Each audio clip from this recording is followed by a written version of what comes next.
Hello and welcome to another Tuesdays at 2, where I talk about a different topic relating to executive career management each week, 2 p.m. Eastern Time each week. This is episode number 102. Thanks for tuning in today. My name is Martin Buckland and I'm an executive career management practitioner. So, in essence, I manage and advance the careers of senior executives and those who aspire to be business leaders across the world. Each week is a different topic. This is your show. So if you have something that's on your mind that you would like me to do a show, a Tuesdays at 2 on, please, in the comments section, please put what you would like me to do, talk about, and I will schedule it into my Tuesdays at 2. I am here for you. I like sharing my information that has accrued over 30 years in this business. So today's topic is, I want to become an expat. Is that possible? I want to become an expat. Is that possible? Now, I am a global expert. I work all the way across the world in many, many different countries. I have clients right now in over 30 plus countries. I'm very culturally sensitive, ethnically sensitive. I know job search techniques and processes in most countries. I know what resumes and CVs look like in most countries because I've worked in them. My clients have been there, they live in that country, or and become an expat. So yes, it is possible to become an expat, but you have to plan it. It doesn't happen overnight. There is a lot of pre-planning. Now, if you're married and you have a family, this is a huge, a massive decision that you as a family unit have to share and have constructive conversation about, because a move internationally, it's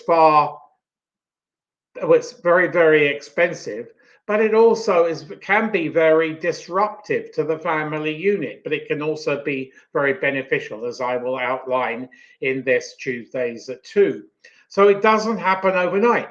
May I suggest that you will, like a lot of my clients who've become expats and then returned to their home country and even gone to become an expat again in a different country, may I suggest that you really think about this and note down a list of about 5 or 6 or 7 countries where you would like to go and live for an extended period of time. That makes you an expat status. So there's more to it than just thinking, oh, I want to become an expat, I'm going to do it. You have to really pre-plan this. You have to also have a red hot job search, a red hot CV or LinkedIn CV, resume, and LinkedIn profile. Because remember, when you are going to become an expat, unless you are transferred by your company, your employer, you are fighting. You are going to enter a job search with the people who are already in that country, the natives, and who are already in that position. So you need to be extra sharp. But it is possible. I can tell you, many, many of my clients have gone from this country to that country, onto another country, and then come back to their home country. It's not impossible at all. And it's a great exercise. It's a great learning exercise for all who take part in it. So yes, you need to actively involve those who are around you, those whose lives will be impacted by this move, because it's a big move. I'm an immigrant to Canada from the UK, and I remember what a big move that was many, many years ago. So you need to become aware of all the pitfalls as well as the benefits of such a move. Now, anybody got any questions to do with related to not just today's topic, expat, being an expat, but anything relating to your resume, your CV, personal branding, recruiters, job search, LinkedIn? I'm more than happy to answer them in the comments below. So please feel free to ask me a question and I will answer it as I go through this Tuesdays at 2. This is your show, not mine. I am here for you. So, yes, you need to learn. You need to learn about that particular country. There is a lot to learn. You may have visited it on vacation, on holiday at some stage or other, and thought, oh, I'd love to come and work in that country. Well, yes, you can, but you definitely need to do your research. So, what does it bring? It brings a lot of valuable personal and career tools that you can use when you return from your expat status to your home country. You can improve your language skills. It's a great platform because you are almost forced, when you go and live in another country, you are almost forced to speak in that language. So it may be a bit stressful and a bit nerve-wracking when you first go to on an expat status, but you learn fast, and we pick up languages pretty fast because you actually have to. You gain new friends, probably going to be lifelong friends, which can bring a huge value in itself. You expand your network dramatically. So you get a greater network that can bring you value and can also bring them value, because those people you meet when you go on an expat status assignment, they might want to come to your home country at some stage, and then you can be helpful to them. So I would suggest you look through, if you graduated from a university, universities are very international. Look for alumni in that particular university, from that particular university you graduated from, who live in that particular country, and start networking with them. Do your due diligence, do your research, understand the pitfalls and the benefits of working and living in that particular country. So you improve your language skills. Do your research in, this is where alumni and other networking meets, using LinkedIn or using Facebook as a tool to network with people who are already in that function, in that industry, in that country. You understand about the culture. What does the education system look like? Now, if you have kids, this is crucial. You need to know what the education standards is. It good? Is it bad? Where they go? Do they have to take a step back, a grade, or whatever? So you need to learn about the education. What is the cost of living? Now, we're in an inflationary society right now, and as we speak, inflation is rising high quite dramatically all across the world. But what is their cost of living? Is their hydro a lot more expensive than the hydro you live in your home country? Is the cost of food? Get an example. What is the cost of the basics? Ask them. Make a list of bread, milk, and few other products that we all use all the time, and understand, convert it into their currency, and understand what is the cost of living. This will give you a good measure on how much it's going to cost to live there. What are the taxes like? If you have to pay taxes, you may have to pay taxes. You might not have to pay taxes. That's one of the benefits of becoming an expat. Please feel free to ask me any questions in the comment below, and I will answer them as I go through this Tuesdays at 2. So do your research, understand the culture. What is the academic education system? Cost of living, taxes. What is the healthcare system like there? Is it good? Is it bad? Do you have to pay for it? Is it free? If you have to pay for it, is there anything free, and vice versa? If it's free, do you have to pay for certain things?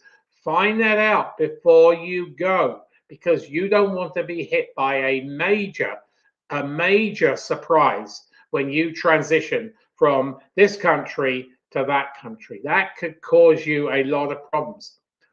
What are the moving costs? So there are many international movers in wherever you live in the world.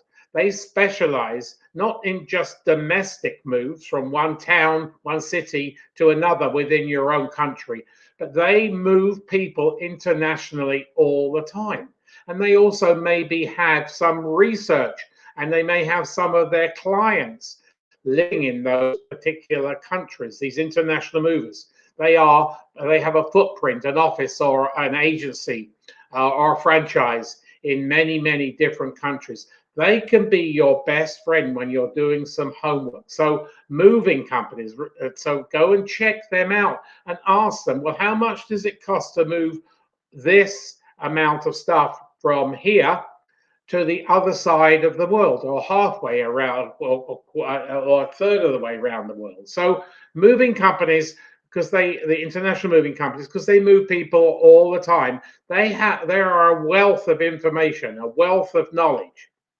So if you have kids, it's a great opportunity for them to learn. Now, the younger, the better. When they're in high school, that might throw a spanner in the works because you want to keep them in their high school. You don't want them to lose out because they're heading towards graduating, becoming a young adult, and maybe going on to college or university. But if you've got elementary, junior school kids, then it's a great opportunity for them to learn. They can come back to their home country in a few years and they can talk to their buddies about living in this particular country, living in that particular country. It's a great education for them. They also get the chance, probably, or maybe, to learn a new language. So think about the kids. It's always a great experience. Please feel free to put any comments in here. I'm more than happy to answer any questions that's on your mind to do with executive career management, not just to do with expat status. So if you have kids, it can be a great opportunity for them. It can be a great opportunity for your spouse. Now, talking about spouses, when you emigrate, some countries will give you a visa, not just for you, but for your spouse to work maybe full-time, part-time, or do something else. So when you get a visa, you need to also check the visa, your status for moving to that country. So there are plenty of websites, and I would check to see what the visa status is for you and your spouse.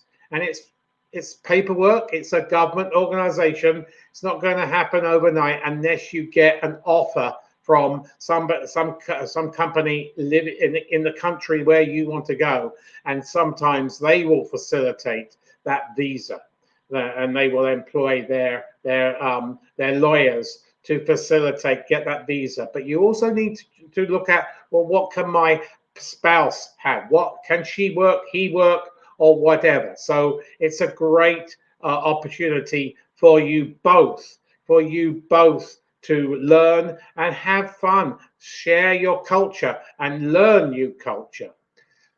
But this is where you need to differentiate yourself. As I expressed just a little bit earlier on, you will be, when you enter a job search in your new country, the country where you want to go and work, unless you are being transferred by your company, and that's a totally different facility. You need to be extra sharp. So your resume, your CV needs to be outstanding, very impressive. So does your LinkedIn profile. You need to boost your value, boost the impact, because you are selling yourself in a new geographic region, a new culture.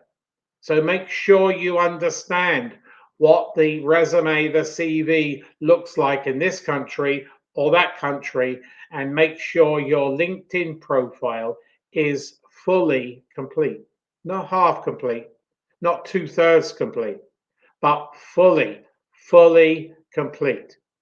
So being afforded or taking an expat opportunities, many new doors open in your career and your personal life. It can be very exciting. I know some of my clients who've been they never stop talking about their spending 2 years in Europe or vice versa. They come here from to Canada or to the US from Europe. They never ever stop talking about it. It's ingrained in their mind memory for the rest of their life, same as it will be to your family. So new doors open, new opportunities happen, and you won't believe how valuable it can bring to your family and to your personal life. So make sure you open new doors. Now let's come to the nitty gritty here. It can also be very, very financially rewarding. Many of my clients have made a ton of money by becoming an expat. But as I said, you need to do your research. It doesn't happen overnight. So it can be financially rewarding, but you need to reduce the risk, because when you come back in each country, the taxation laws are totally different. Even within here in Canada, they are different from province to province, definitely from where I am in Ontario, Canada, to Quebec, which is more of a French based legal system and tax system. So you need to think about taxes. Are you, when you return, going to have to pay the taxes on the amount of money that you earned when you were international? And each country, each jurisdiction, each geography is totally different. So I can't give you an opinion, an expert opinion on either way. But what I can do is I can tell you that you need to go and seek expert opinion, expert advice. So I would make an investment, maybe in several hours, with a tax lawyer, not a defense lawyer or tort lawyer or a real estate lawyer. You need to go and see a tax lawyer, preferably somebody who's got a history of helping expats go to another country and then come back. They can work with your tax authority, whoever that is, the government related tax authority, and they can reduce your taxes quite legally, dramatically.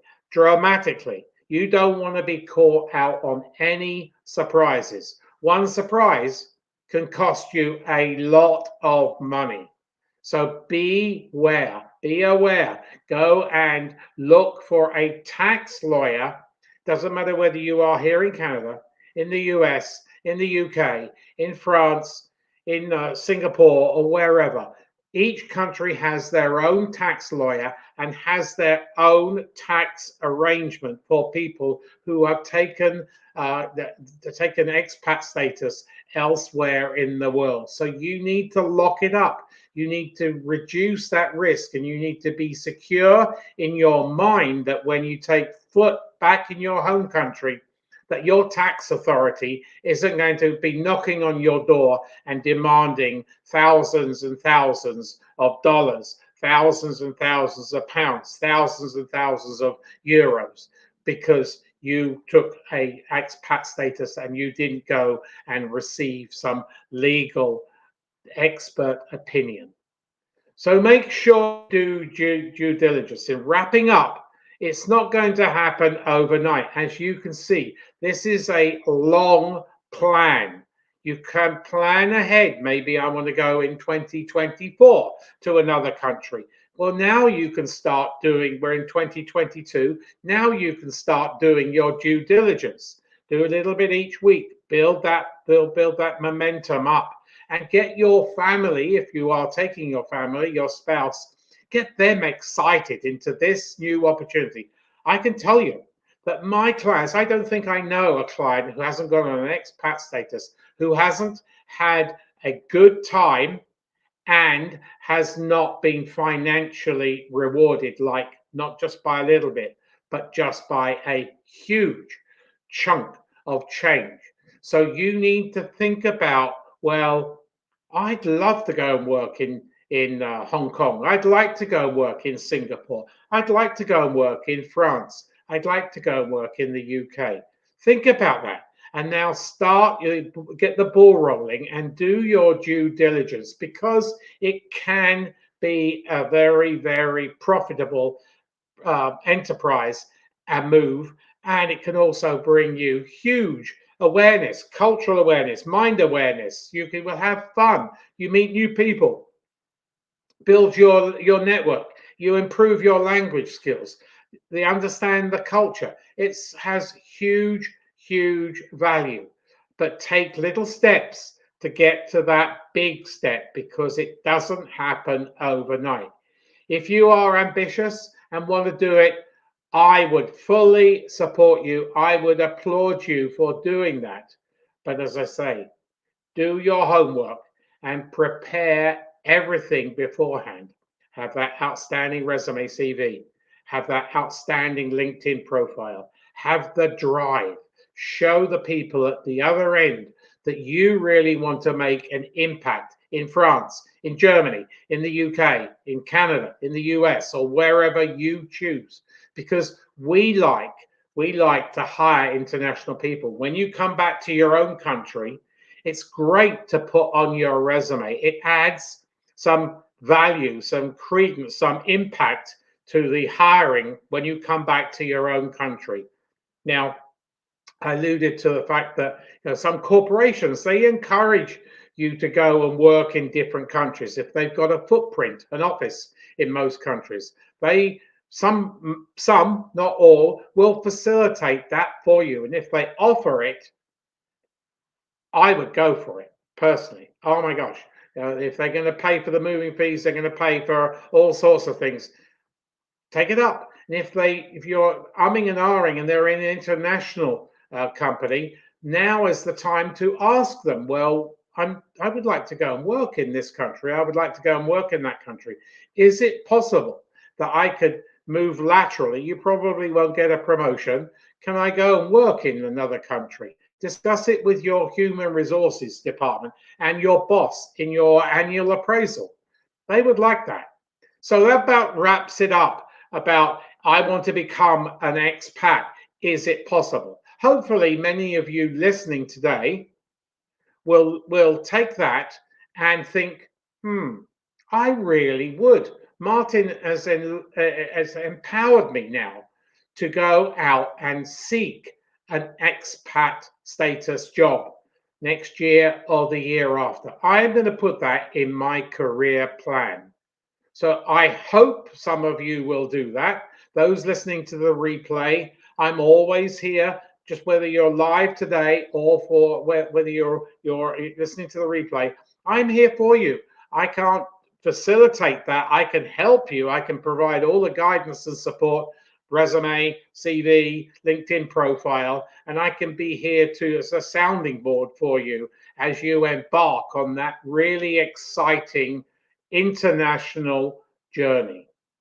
So that just about wraps it up this week. Next week's Tuesdays at 2 is the topic will be how far back do I go in my resume, my CV? How far back do I go in my resume, my CV? That's a question I'm asked so many times as an executive resume writer, and people have different interpretations. Join me next week at Tuesdays at 2, and I will give you my professional opinion on how far back do you go on your resume, your CV. Those who want a free, no obligation, no sales pitch resume critique, I will put my email in the notes here, so then you can go and put it. You can go and send me your resume, your CV, and I'm more than happy to give you 30 minutes of my time to go through your resume, your CV. And we can then learn a lot about yourself, your value, your expertise, and where you need to improve on your resume, because you only get one chance, one kick of the can to make that first impression. Anybody want a free, no obligation LinkedIn audit? I'm more than happy to do that. I also have a YouTube channel. So there are tons and tons, many vital, useful YouTubes, small, short films, some longer films on talking about various aspects of executive career management. So I hope you will go to my YouTube channel. If you do, please press the subscribe button where you and the bell button where you will be notified of all future videos to come. So that just about wraps it up. If you're interested in talking about, well, how far back do I go in my resume, my CV? Join me next week, Tuesdays at 2 p.m. Eastern Time. And in the meantime, have fun in managing and advancing your career.